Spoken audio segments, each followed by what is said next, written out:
আপনার শরীরে যদি ভয়ঙ্কর জিন জাদুতে বাসা বাঁধে, আপনাকে একেবারে ক্ষতি করতেছে, কোনোভাবেই জিন শয়তান আপনার শরীর থেকে দূর হয় না, আপনার শরীরে ভর করে দূর থেকে আপনাকে ক্ষতি করে, ঘুমের ঘরে ক্ষতি করে, স্বপ্নের মধ্যে এটা ওটা খাওয়ায়, বা আপনি ঘুমিয়ে পড়ছেন, ঘুম থেকে উঠে দাঁড়িয়ে গিয়েছেন, কান্না করতেছেন, হাসতেছেন, এভাবে যদি হয় শয়তান অনেক ডিস্টার্ব আপনাকে করে, তাহলে আয়াতটি আপনি পাঠ করে ফু দিবেন।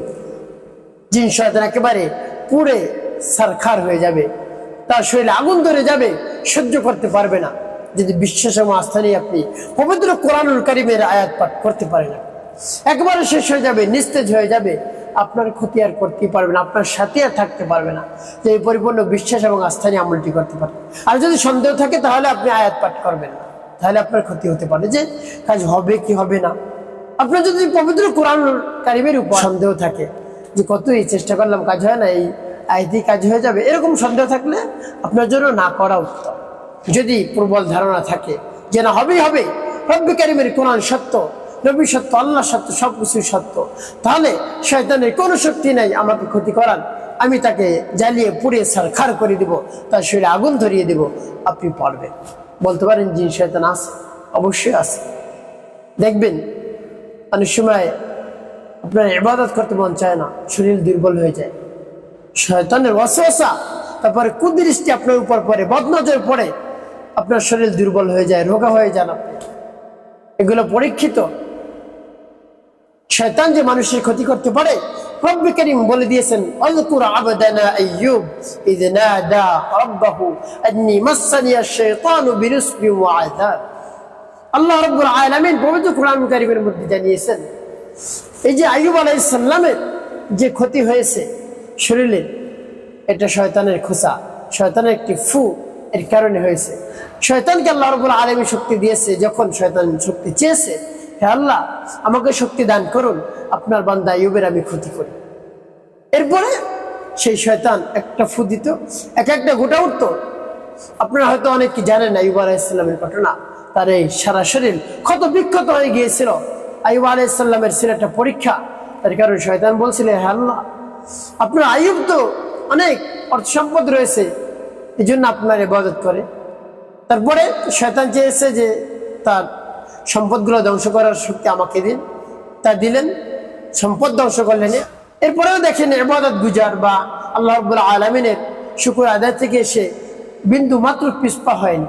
তারপর আবারও আল্লাহ রাব্বুল আলামিনের কাছে সাহায্য চাইলেন, হে আল্লাহ তার শরীরের মধ্যে ক্ষতি সাধন করার শক্তি আমাকে দান করুন, তাহলে দেখবেন সে আপনার আর ইবাদত করবে না। বলছে আচ্ছা ঠিক আছে দিলাম। এরপরে শয়তানকে সেই শক্তি আল্লাহ রাব্বুল আলামিন দিল।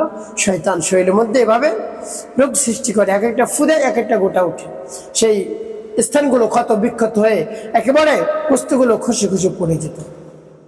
তো প্রিয় ভাই বোনেরা, এই জন্য শয়তানের সেই শক্তি আল্লাহ রাব্বুল আলামিন দান করেছে, আপনাকে আমাকেও অস্ত্র দিয়েছে এটাকে প্রতিহত করার জন্য।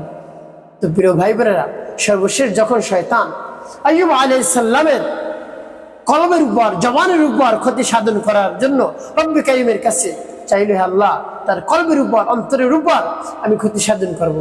কেন? শরীর ক্ষত বিক্ষত হয়ে গেছে, এখন জবান দ্বারা আল্লাহ রাব্বুল আলামিনের নামের তাসবিহ আদায় করে, শুকর আদায় করে, সেটাও যেন বন্ধ করে দিতে পারে। তখন আল্লাহ রাব্বুল আলামিন বলছেন, সেটা কখনো সম্ভব না, আমি দিব না, তুমি অন্য যেটা চাও সেটা আমি দিয়েছি, দিব, কিন্তু আমি এটা দিব না, কলবের উপর তুমি ক্ষতি সাধন করতে পারবে না। তো প্রিয় ভাই বোনেরা, পরবর্তীতে আইয়ুব আলাইহিস সালামকে আল্লাহ রাব্বুল আলামিন বলেন, উরকুদ বিরিজলিকা হাযা মুগতাসালুম বারিদুন ওয়া শারাব। আইয়ুব তুমি যে স্থানে দাঁড়িয়ে আছো ওই স্থানের মাটিতে তুমি পাদের আঘাত করো, ওখান থেকে ঝর্ণা বের হয়ে গেল, সেই ঝর্ণার পানি দ্বারা আল্লাহ রাব্বুল আলামিন তাকে গোসল করতে বললেন এবং পান করতে বললেন। তারপরে আইয়ুব আলাইহিস সালাম আবার আগের মতো সুস্থ হয়ে গেল। সুবহানাল্লাহ। তাই শয়তানের অনেক শক্তি আল্লাহ রাব্বুল আলামিন দান করেছে। শয়তান অনেক ক্ষতি সাধন করতে পারে, জিন শয়তান মানুষের দেহে। তাই আপনি সেই শয়তান থেকে রক্ষা পাওয়ার জন্য, মুক্তি পাওয়ার জন্য এভাবে আপনি আমলটি করতে পারেন। প্রিয় ভাই বোনেরা, আপনার সাথে আর থাকতে পারবে না, দূর থেকে ক্ষতিও করতে পারবে না ইনশাআল্লাহ, যদি বিশ্বাস এবং আস্থা নিয়ে আপনি আমলটি করেন। তো সেই আমলটি কিভাবে করবেন? যে কোনো সময় করতে পারেন। তো প্রিয় ভাই বোনেরা, আমলটি করার পূর্বে আপনি উজু করবেন, পবিত্র স্থানে বসবেন, দাঁড়িয়েও এ আমল করতে পারেন, কোনো সমস্যা নেই। তবে নির্জন জায়গায় বসে আমলের দিক মনোযোগ নিয়ে এসে এরপরে করলে ভালো। তো আপনি ধরে নিন আপনি পবিত্রতা অর্জন করছেন, নির্জন জায়গায় বসছেন, এরপরে কি করবেন? আপনার জীবনের গুনার কথা স্মরণ করে ক্ষমা প্রার্থনা করবেন, আল্লাহ রাব্বুল আলামিনের কাছে বলবেন, হে আল্লাহ, আমি যত গুনাহ করেছি জীবনে, ছোট বড়, দিনে রাতে প্রকাশ্যে গোপনে, সব গুনাহ খাতাগুলো আপনি মাফ করে দিয়ে অন্তরকে পাক পবিত্র বানিয়ে দিন। এভাবে আপনি বলবেন। এরপরে 3 বার দুরূদ শরীফ সাল্লাল্লাহু আলাইহি ওয়াসাল্লাম সাল্লাল্লাহু আলাইহি ওয়াসাল্লাম সাল্লাল্লাহু আলাইহি ওয়াসাল্লাম যখন পাঠ করা হয়ে যাবে, এরপর আপনি সেই আয়াত পাঠ করবেন। আমি বলে দিচ্ছি আয়াত সহিশুদ্ধ করে, কোন সূরার আয়াত আমি সেটা বলে দিচ্ছি। প্রিয় ভাই বোনেরা, যখন পাঠ করবেন আয়াতগুলো রব্বে কারিমের কাছে, এই পূর্বে বলবেন, আল্লাহ, আপনার শরণাপন্ন হয়েছি, আপনার কালামের শরণাপন্ন হয়েছি, আপনি এই কালামের মধ্যে শক্তি দান করুন। কালামের করতে কোনো শক্তি নাই, আপনি যদি তাকে নির্দেশ না দেন, তো আপনার সব শক্তি রয়েছে, আপনি যা চান তাই হয়, আর কারো কোনো শক্তি নেই। তো এইভাবে রব্বে কারিমের কাছে আপনি বলবেন, হে আল্লাহ, আমার সমস্যা সমাধান করে দিন। জিন শয়তান আমাকে অনেক ডিস্টার্ব করে, জিন শয়তান থেকে আমাকে মুক্তি দান করুন। এবং রব্বে কারিমের কাছে বলে আয়াতটি পাঠ করবেন। পরবর্তী কি করে বলে দিচ্ছে, আগে আয়াতটি বলে নেই। আর সহিশুদ্ধ করে আপনি আয়াতটি শিখে নেবেন। যদি মুখস্থ থাকে তাহলে তো আপনার জন্য ভালো। আপনি পবিত্র কোরআন কারীম দেখে দেখেও পাঠ করতে পারেন। কোন সূরা আয়াত আমি বলে দিচ্ছি, আগে আয়াতটি বলে নেই। বিসমিল্লাহির রাহমানির রহিম। أفحسبتم أنما خلقناكم عبثا وأنكم إلينا لا ترجعون فتعالى الله الملك الحق لا إله إلا هو رب العرش الكريم ومن يدع مع الله إلها آخر لا برهان له به فإنما حسابه عند ربه إنه لا يفلح الكافرون وقل رب اغفر وارحم وأنت خير الراحمين। এভাবে যখন পাঠ করে হয়ে যাবে শরীরে কিছু দেবেন, তারপর আপনি আবার পাঠ করবেন, বিসমিল্লাহির রাহমানির রহিম। أفحسبتم أنما خلقناكم عبثا وأنكم إلينا لا ترجعون فتعالى الله الملك الحق لا إله إلا هو رب العرش الكريم ومن يدع مع الله إلها آخر لا برهان له به فإنما حسابه عند ربه إنه لا يفلح الكافرون وقل رب اغفر وارحم وأنت خير الراحمين। তারপর আপনি মনোযোগ নিয়ে আবার পাঠ করবেন, বিসমিল্লাহির রাহমানির রহিম।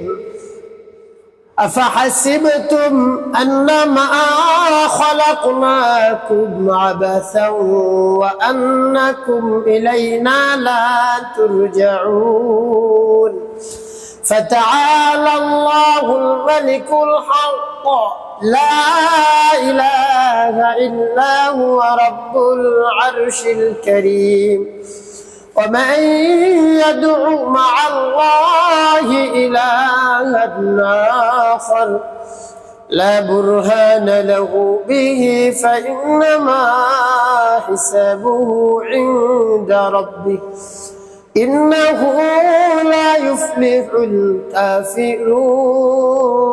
الكافرون وقل رب اغفر وارحم وأنت خير الراحمين। পাঠ করা সমাজ কতবার?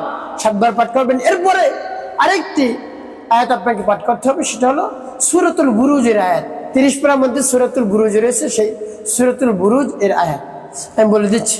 বিসমিল্লাহির রহমানির রহিম। ইন্নাল্লাযীনা ফাতানুল মুমিনিনা ওয়াল মুমিনাত সুম্মা লাম ইয়াতুবু ফালাহুম আযাবু জাহান্নাম ওয়ালাহুম আযাবুল হারীক। যখন পাঠ করা হয়ে যাবে ফুদু শরীরে আবারও পাঠ করবে। বিসমিল্লাহির রহমানির রহিম। ইন্নাল্লাযীনা ফাতানুল মুমিনিনা ওয়াল মুমিনাত সুম্মা লাম ইয়াতুবু ফালাহুম আযাবু জাহান্নাম ওয়ালাহুম আযাবুল হারীক। পাঠ করে শরীফ তারপর আপনি মনে ধরে নেওয়ার পাঠ করবেন। বিসমিল্লাহির রহমানির রহিম। ইন্নাল্লাযীনা ফাতানুল মুমিনিনা ওয়াল মুমিনাত সুম্মা লাম ইয়াতুবু ফালাহুম আযাবু জাহান্নাম ওয়ালাহুম আযাবুল হারীক। পাঠ করে সবাই প্রিয় ভাই বোন, আগতবার এতে আপনি 7 বার পাঠ করবেন। এভাবে যখন পাঠ করা যাবে ফুদিবেন শরীরে, শেষে নবীজি সাল্লাল্লাহু আলাইহি ওয়াসাল্লাম মুহাব্বত নিয়ে ভালোবাসা নিয়ে আপনি 5 বার দুরূদ ইব্রাহিম পাঠ করবেন। আল্লাহুম্মা সাল্লি আলা মুহাম্মাদ ওয়া আলা আলি মুহাম্মাদ কামা সাল্লাইতা على إبراهيم وعلى آل إبراهيم إنك حميد مجيد. اللهم بارك على محمد وعلى آل محمد كما باركت على إبراهيم وعلى آل إبراهيم إنك حميد مجيد. اللهم صل على محمد وعلى آل محمد كما صليت على إبراهيم وعلى آل إبراهيم إنك حميد مجيد. اللهم بارك على محمد وعلى آل محمد كما باركت على إبراهيم وعلى آل إبراهيم إنك حميد مجيد. اللهم صل على محمد وعلى آل محمد كما صليت على إبراهيم وعلى آل إبراهيم إنك حميد مجيد. اللهم بارك على محمد وعلى آل محمد كما باركت على إبراهيم وعلى آل إبراهيم إنك حميد مجيد. যখন পাঠ করা হয়ে যাবে এরপর আপনি কি করবেন? এবার আপনি 2টি ফু দেবেন।